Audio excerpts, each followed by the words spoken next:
بسم اللہ الرحمن الرحیم۔ السلام علیکم ورحمۃ اللہ وبرکاتہ۔ عزیز طلباء، امید ہے کہ آپ خیریت سے ہوں گے۔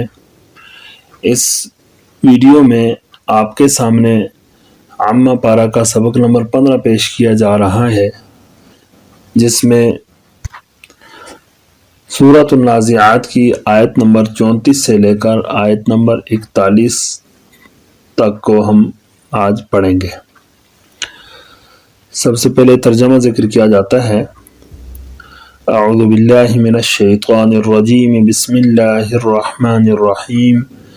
فَإِذَا جَاءَتِ الطَّامَّةُ الْكُبْرَى يَوْمَ يَتَذَكَّرُ الْإِنسَانُ مَا سَعَى وَبُرِّزَتِ الْجَحِيمُ لِمَنْ يَرَى فَأَمَّا مَنْ طَغَى وَآثَرَ الْحَيَاةَ الدُّنْيَا فَإِنَّ الْجَحِيمَ هِيَ الْمَأْوَى وَأَمَّا مَنْ خَافَ مَقَامَ رَبِّهِ وَنَهَى النَّفْسَ عَنِ الْهَوَى فَإِنَّ الْجَنَّةَ هِيَ الْمَأْوَى۔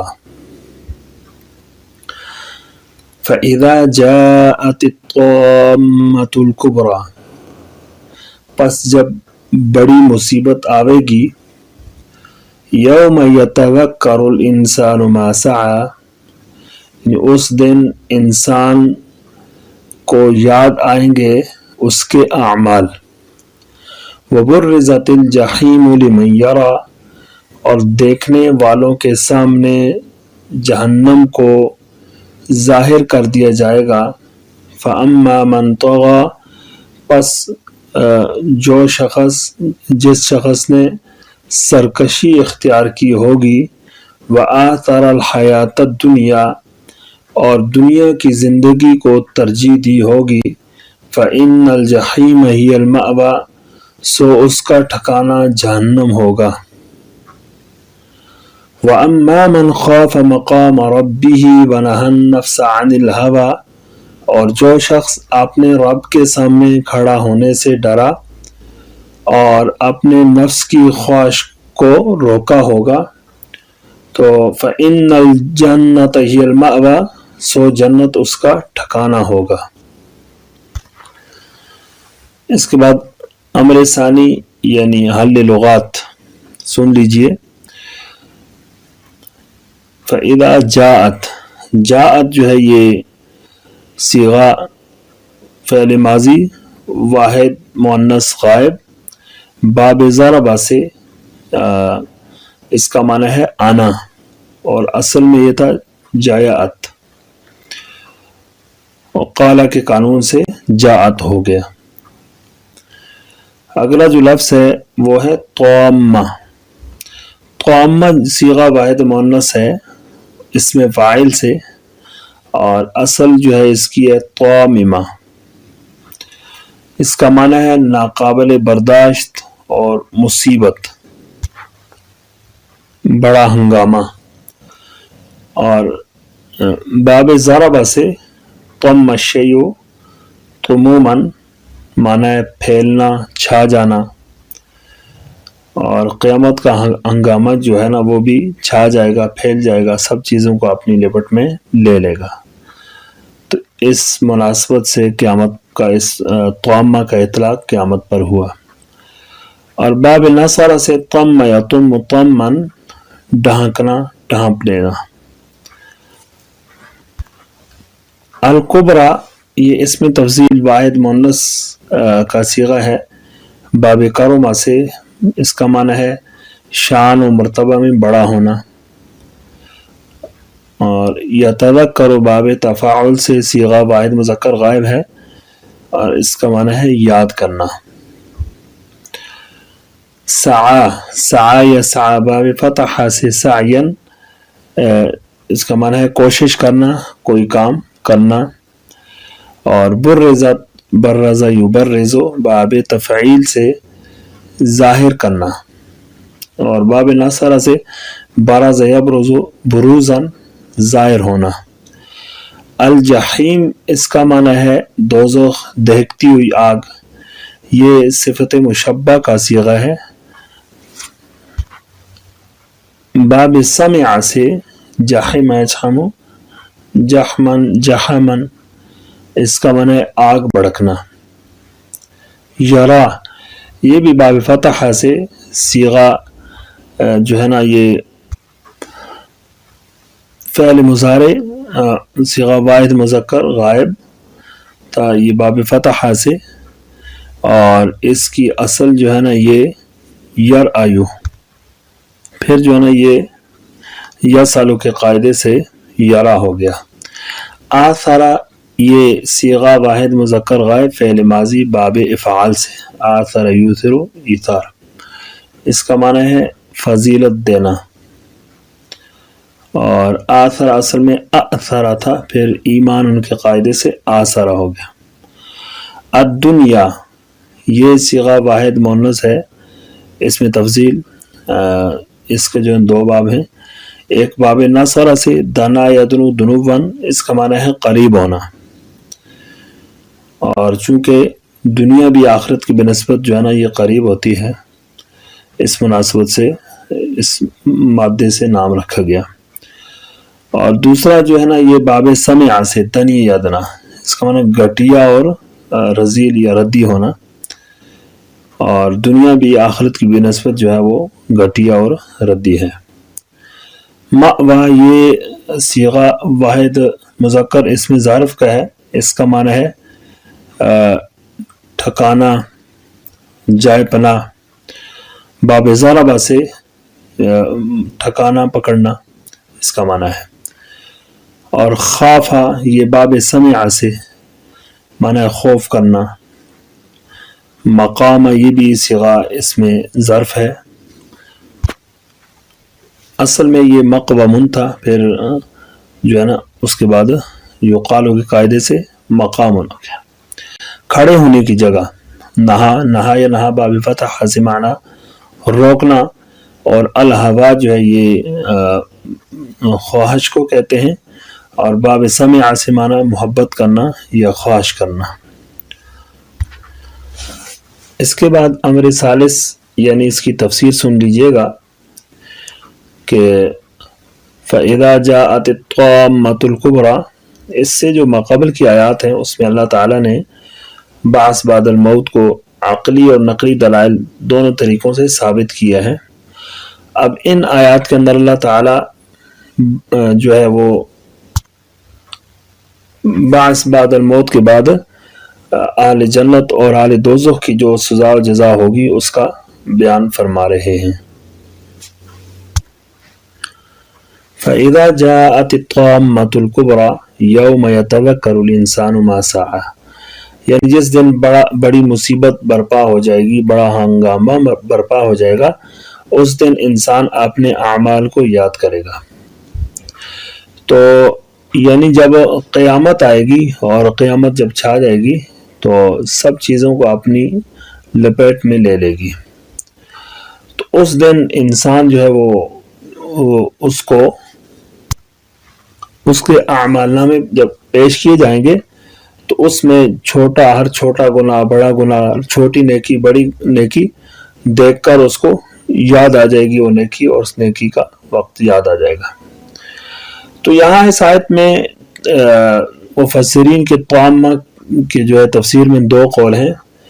ایک قول تو یہ ہے کہ طامہ جو ہے نا اس سے مراد قیامت ہے اور طامہ کا جو مطلب ہے وہ یہ ہے کہ دوسری چیز پر غالب آ جانا اور طامہ سے قیامت کا نام اس لیے رکھا گیا کہ جب قیامت آ جائے گی تو قیامت سب چیزوں پر غالب آ جائے گی تو یہ مناسبت پائی جاتی ہے. اور اس کے علاوہ قیامت کے دیگر نام بھی اللہ تعالیٰ نے قرآن مجید میں بیان کیے ہیں. الحاقہ کا لفظ اطلاق ہوا ہے اور اسی طرح جس طرح صاخہ آ گیا غاشیہ ہے قارعہ ہے تو اس طرح کی دیگر لفظ بھی قیامت پر ان کا اطلاق ہوا ہے. اور اس کی تفسیر میں دوسرا قول یہ ہے کہ طامہ سے مراد نفخہ ثانیہ ہے اور اس کے بعد نفخہ ثانیہ کے بعد حشر نشر شروع ہوگا. وَبُرِّزَتِ الْجَحِيمُ لِمَنْ يَرَى یعنی دیکھنے والوں کے سامنے جہنم کو ظاہر کیا جائے گا. یعنی لوگوں کے درمیان اور جہنم کے درمیان کوئی آڑ نہیں ہوگی، اور جہنم لوگوں کی نگاہوں کے سامنے ہوگی، اگر جو نہ بھی دیکھنا چاہے تب بھی مجبوراً جہنم اس کو دیکھنی پڑے گی۔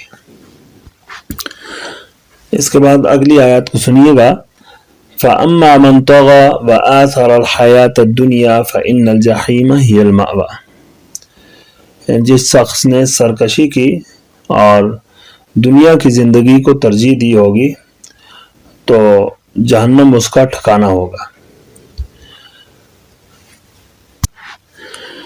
یعنی دنیا میں جس شخص نے دو طرح کے کاموں کا ارتکاب کیا تو اس کا ٹھکانہ جہنم ہوگا۔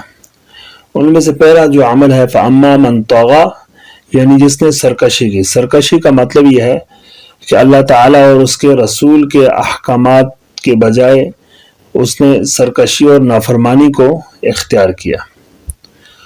اور دوسرا وَآثَرَ الْحَيَاةَ الدُّنْيَا، اس نے آخرت کے یقین کو مقدم نہیں رکھا بلکہ دنیاوی زندگی کو ترجیح دی، اور دنیاوی لذات کو اور شہوات کو ترجیح دے کر آخرت والے اعمال کو چھوڑ دیا اس نے۔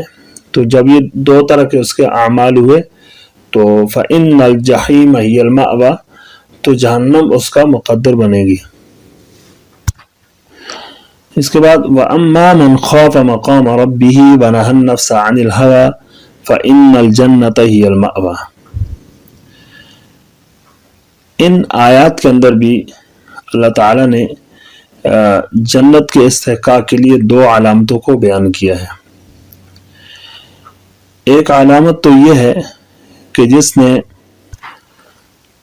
اللہ تعالیٰ کے خوف کو اپنے دل کے اندر پیدا کیا اور قیامت کے دن اللہ تعالیٰ کے سامنے حساب و کتاب کے لیے کھڑے ہونے کو اپنے دل میں جگہ دی، اس کا اعتقاد رکھا، عقیدہ آخرت کا یعنی اعتقاد رکھا اس نے، تو یہ یعنی جنت کے استحقاق کی پہلی علامت ہے۔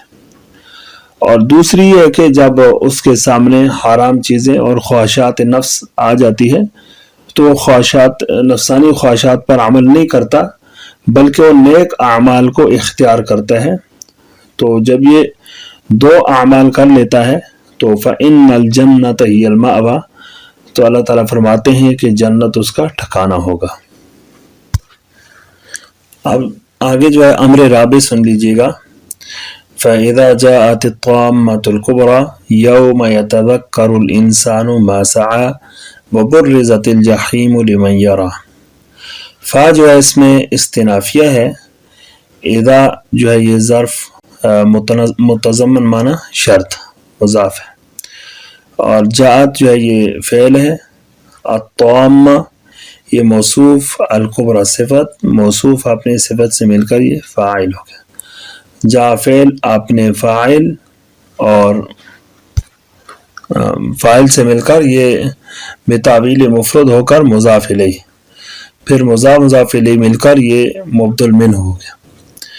یوم مضاف ہے، یتذکر فعل، الانسان فاعل، ما جو ہے اس میں موصول ہے اور سعی فعل، اور اس میں جو ہے نا ضمیر اس کا فاعل، پھر فعل اپنے فاعل سے مل کر جو ہے نا یہ صلہ ہو گیا ماء سے موصول کے لیے، ماء سے موصول اپنے صلہ سے مل کر یہ مفعول بھی ہوا یتذکر فعل کے لیے، یتذکر فعل اپنے فاعل اور مفعول بھی سے مل کر یہ معطوف علیہ ہوا، واو عاطفہ ہے، برزت فعل مجہول، الجحیم اس کا نائب فاعل ہے، اور لام حرف جار، آگے من جو ہے یہ موصولہ ہے، یرا فعل اور ضمیر اس کا فاعل، فعل اپنے فاعل سے مل کر جو ہے یہ جملہ فعلیہ ہو کر یہ صلہ ہوا معنی اسم موصول کے لیے، معنی اسم موصول اپنے صلہ سے مل کر یہ مجرور و علام حرف جر کا جار مجرور مل کر متعلق ہو گیا برزت فعل کے مجہول کے، برزت فعل مجہول اپنے نائب فاعل اور متعلق سے مل کر جملہ فعلیہ خبریہ ہو کر معطوف، پھر معطوف علیہ اپنے معطوف سے مل کر یہ مضاف الیہ ہوا یوم مضاف کے، اور یوم مضاف اپنے مضاف الیہ سے مل کر یہ بدل ہو گیا اذا جاءت سے، بدل مبدل منہ مل کر یہ شرط بن گیا ہے، اور فَأَمَّا مَن طَغَىٰ سے لے کر فَإِنَّ الْجَنَّةَ هِيَ الْمَأْوَىٰ، یہ سارا جملہ جو ہے یہ اس کے لیے جزا بن جائے گا۔ اگلی آیات سنیے گا، فَأَمَّا مَن طَغَىٰ وَآثَرَ الْحَيَاةَ الدُّنْيَا فَإِنَّ الْجَحِيمَ هِيَ الْمَأْوَىٰ۔ فا جو ہے یہ اذا کے جواب میں ہے، اما یہ حرف شرط و تفصیل ہے، من جو ہے یہ اسم موصول، طغا فعل، ہوا ضمیر مستتر اس کا فاعل۔ فعل اپنے فاعل سے مل کر یہ معطوف علیہ ہوا، وہ عاطفہ ہے، آثر فعل اور اس میں ضمیر اس کا فاعل ہے، الحیات موصوف اور الدنیا صفت، موصوف صفت مل کر مفعول بھی۔ آثر فعل اپنے فاعل اور مفعول بھی سے مل کر جملہ فعلیہ خبریہ ہو کر یہ جو ہے معطوف ہو گیا، معطوف علیہ معطوف مل کر یہ صلہ ہوا معنی اس میں موصول کا۔ معنی اس میں موصول اپنے صلہ سے مل کر یہ مبتدا ہو گیا، متضمن معنی شرط۔ فا جو ہے نا یہاں پر فإن جو ہے یہ اس میں اما کے جواب میں ہے، اور ان حرف مشبہ بالفعل ہے، الجحیم یہ ان کا اسم ہے، اور ہیا یہ دوبارہ اس کو مبتدا بھی بنا سکتے ہیں اور اسی طرح اس کو ضمیر فصل بھی بنا سکتے ہیں۔ تو یہ ضمیر مبتدا ہے، المأویٰ یہ خبر ہے، پھر مبتدا خبر مل کر جملہ اسمیہ خبریہ ہو کر یہ ان کی خبر ہوگی۔ پھر ان اپنے اسم و خبر سے مل کر جملہ اسمیہ خبریہ ہو کر یہ خبر متضمن معنی جزا، مبتدا متضمن معنی شرط اور خبر متضمن معنی جزا مل کر جملہ اسمیہ خبریہ ہوا، اور یہ معطوف علیہ ہے۔ اور آگے جو ہے نا وَأَمَّا مَنْ خَافَ مَقَامَ رَبِّهِ وَنَهَى النَّفْسَ عَنِ الْهَوَىٰ فَإِنَّ الْجَنَّةَ هِيَ الْمَأْوَىٰ، یہ معطوف ہے، اور اس جملے کی ترکیب ان آیات کی ترکیب بھی یہ پہلی والی آیات کی طرح ہی ہوگی۔ تو اس کے ساتھ ہی آج کا ہمارا سبق ختم ہوا چاہتا ہے، تو آپ سے میں اجازت چاہتا ہوں۔ السلام علیکم ورحمۃ اللہ وبرکاتہ۔